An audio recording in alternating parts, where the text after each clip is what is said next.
Hi guys, welcome back to my channel. Welcome if you are new. My name is Heather. I'm a homeschooling mom of 3 kids, elementary and high school age. We are pretty much right at the end of the year for us. And I know that that seems a little crazy because it is only March. But if you've been here any length of time, you know that we actually start our homeschool year in July. And so we do take a big chunk of time off in December, and we don't really finish at the end of March. I think that we'll probably end up going through the end of April, but the majority of the school that I am working on with all of my kids will be done right at the beginning of April. And so I'm super excited about that. It's a little crazy. The last homeschool plan with me that I did and filmed for you guys, it was really not ideal because I didn't plan out my regular weekly plan first. And so I planned out my whole week, and then I realized, oh, it was the week that I had my monthly reset scheduled, as well as monthly conferences with my kids, as well as my monthly cleaning tasks day. And so later in the week, things got a little crazy, but that is what it is. And honestly, this past week, I did not even plan anything out. I was actually supposed to do last week as a plan with me, but it's going to be this week instead because our basement flooded. And you've probably heard that by this point. I've put up some vlogs. If you're new, it probably won't matter to you, but all of our homeschool stuff was in our finished part of our basement, and we got about 2 inches of rain water that came into the basement, and thankfully we did not lose any books. We did lose the majority of the stuff that I had thought we might have a yard sale and sell or donate, but it is what it is. And I'm still working on getting things cleaned up, but all of the books now are in plastic bins in my living room. So we'll see how the rest of this year goes. So Monday is our Monday meeting, and that is going over the week and just making sure everybody is on the right page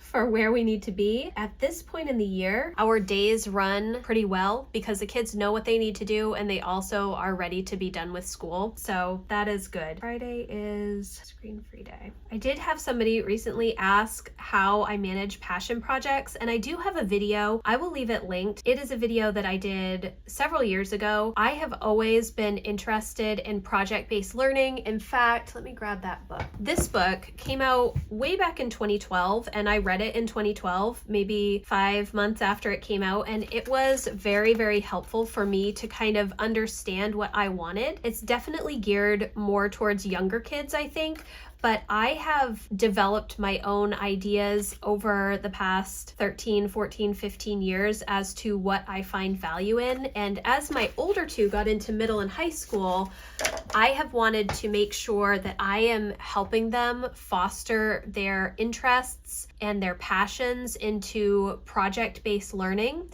so that they are learning the skills that they need for the things that they want to do in the future. Jack does a lot of animation and digital music production and gaming, creating games through Unity Gaming.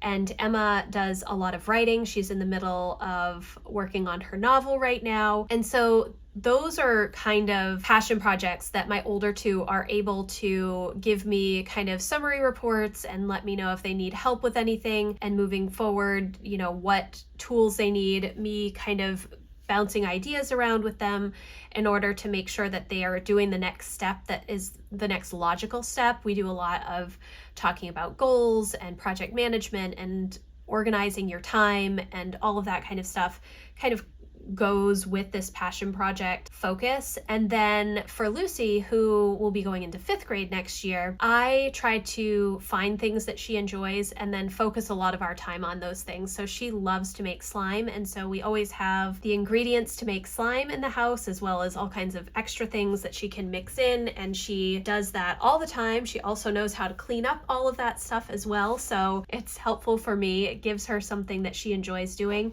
but then she is also taking care of it when she's done. Okay, what are we doing this week?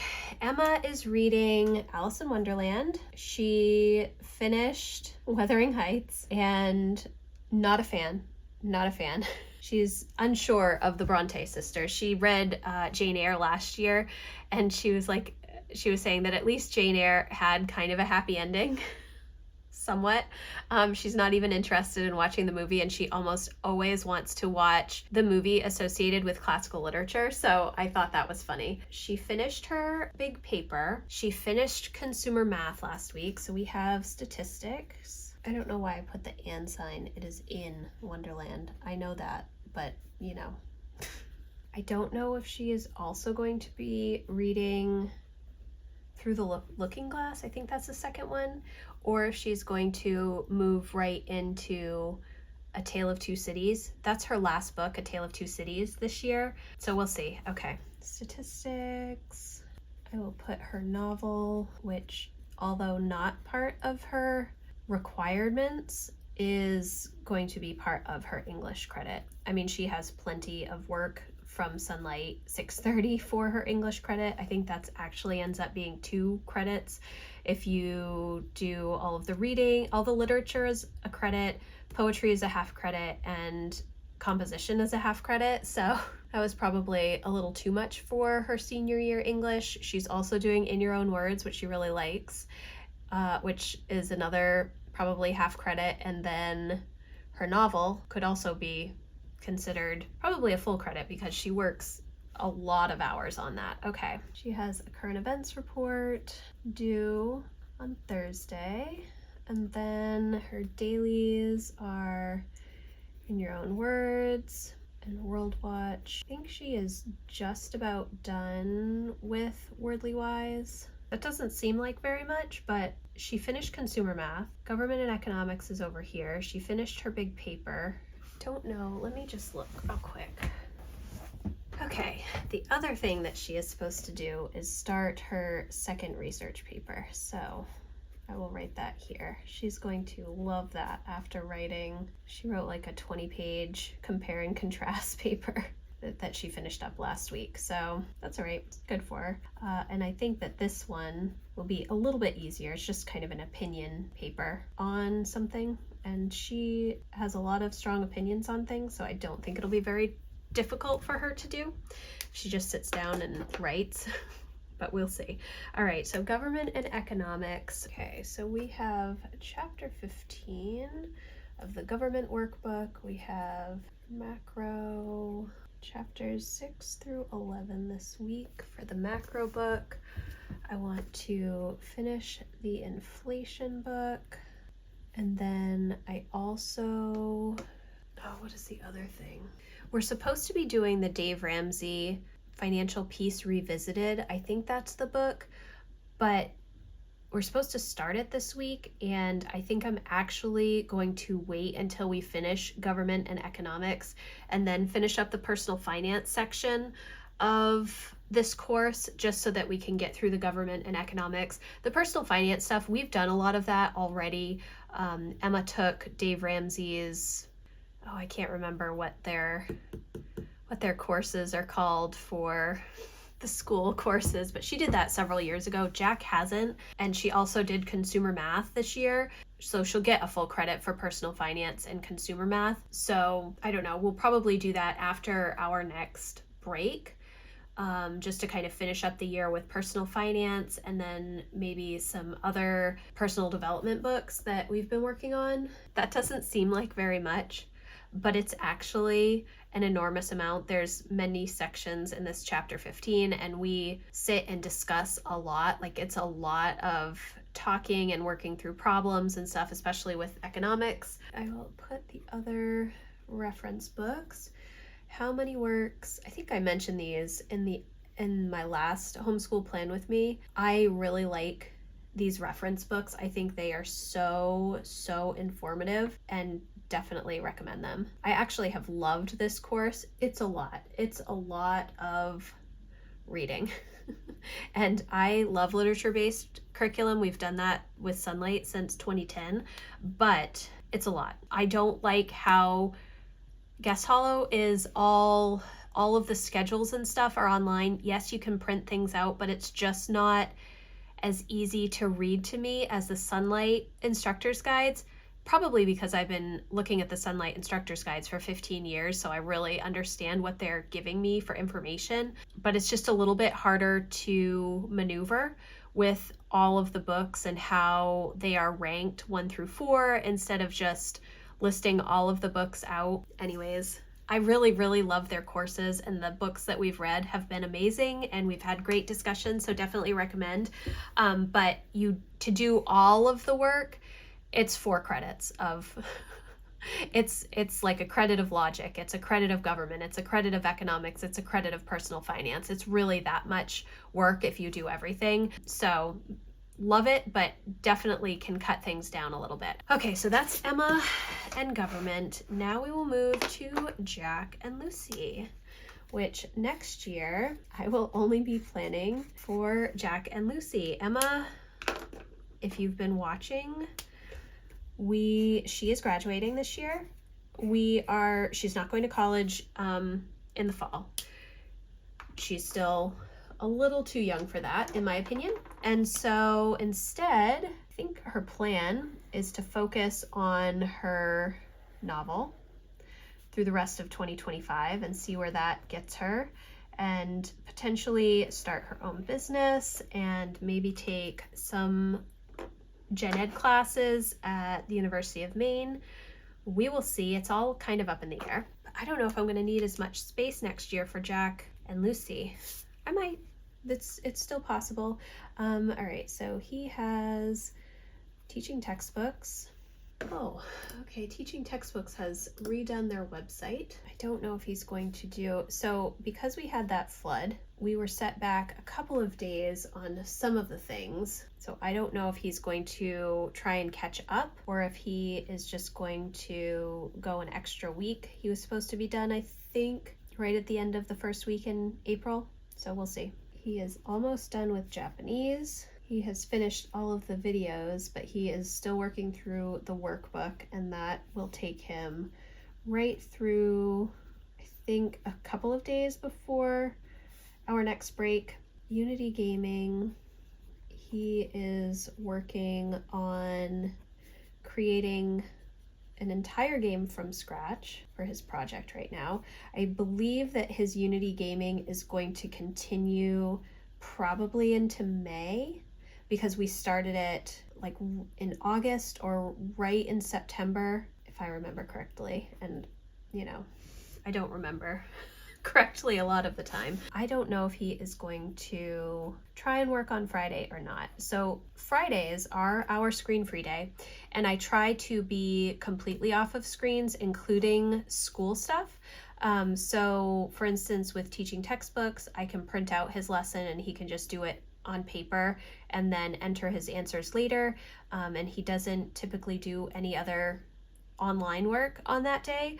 But since we only have a couple of weeks left, I have a feeling that he's going to want to continue just pushing through some of these subjects that are on computers so that he can get them done. We are doing the Fahrenheit 451 Boomerang. He finished the book and that is going really well.